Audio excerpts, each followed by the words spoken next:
খুব কম সময়ে সহজভাবে ঝটপট খিচুড়ি রান্না। হ্যালো এভরিওয়ান, আসসালামু আলাইকুম। সবাই কেমন আছেন? আপনাদের ভালোবাসায় দোয়ায় আলহামদুলিল্লাহ আমি ভালো আছি।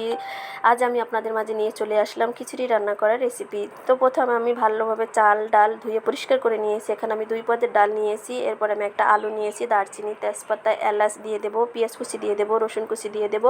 এখানে আমি কোনো বাটা মশলা ইউজ করবো না, যেহেতু খুব কম সময়ে সহজভাবে রান্না করবো। এখানে হলুদের গুঁড়া, মরিচের গুঁড়ো দিয়ে দেবো। আমি মরিচের গুঁড়ো খুব অল্প পরিমাণে দিয়েছি, যেহেতু আমার বাচ্চারা খাবে তাই আমি বেশি দিলাম না, আপনারা চাইলে বেশি দিতে পারেন।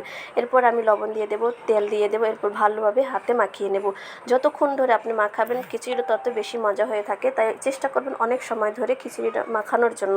দেখেন দেখতে মাশাআল্লাহ এখনই এত সুন্দর হয়েছে কালার। তো আমি প্রেশার কুকারে রান্না করতেছি, আপনারা চাইলে যে কোনো পাত্রে রান্না করতে পারেন। এরপরে অনেক ভালোভাবে মাখানোর পরে আমি পানি দিয়ে দেবো। অনেক সময় ধরে খিচুড়িটা মাখানোর চেষ্টা করবেন, তাহলে বেশি ভালো হয় খিচুড়িটা খেতে। এরপরে আমি প্রেশার কুকারটা চুলায় বসিয়ে দেবো। দেওয়ার পরে এখন আমি চেক করে দেখব প্রেশার কুকারটা শীষ হয়েছে কিনা, কারণ খোলার আগে অবশ্যই ঢাকনা চেক করে নেবেন, কারণ অনেক সময় বাতাস থাকতে পারে। এরপরে দেখেন খিচুড়িটা খোলার পরে মাশাআল্লাহ এত সুন্দর হয়েছে কালারটা, মাশাআল্লাহ অনেক সুন্দর, খেতে অনেক বেশি মজা হয়। ছোটো বড় সবাই এই খিচুড়ি অনেক বেশি পছন্দ করে থাকে। আর সাথে যদি হয় একটু আমের আচার, তাহলে তো কোনো কথাই নেই, অনেক বেশি মজা। আমার শ্বশুরবাড়ি বাবার বাড়ি সবাই অনেক বেশি পছন্দ করে থাকে আমার হাতের এই খিচুড়ি রান্নাটা। তো আপনারা চাইলে বাসায় একবার হলেও ট্রাই করে দেখতে পারেন। ছোটো বড় সবাই অনেক বেশি পছন্দ করে, অনেক বেশি মজা হয়, যেহেতু অনেক নরম হয় খিচুড়িটা। তো আমার ছেলেকে খাওয়াই দিতেছিলাম, দেখেন আমার ছেলের রিভিউটা মাশাআল্লাহ এত সুন্দর। তো আমার মেয়েকেও খাওয়াই দিতেছিলাম, আমার মেয়েও মাশাআল্লাহ অনেক বেশি পছন্দ করেছে।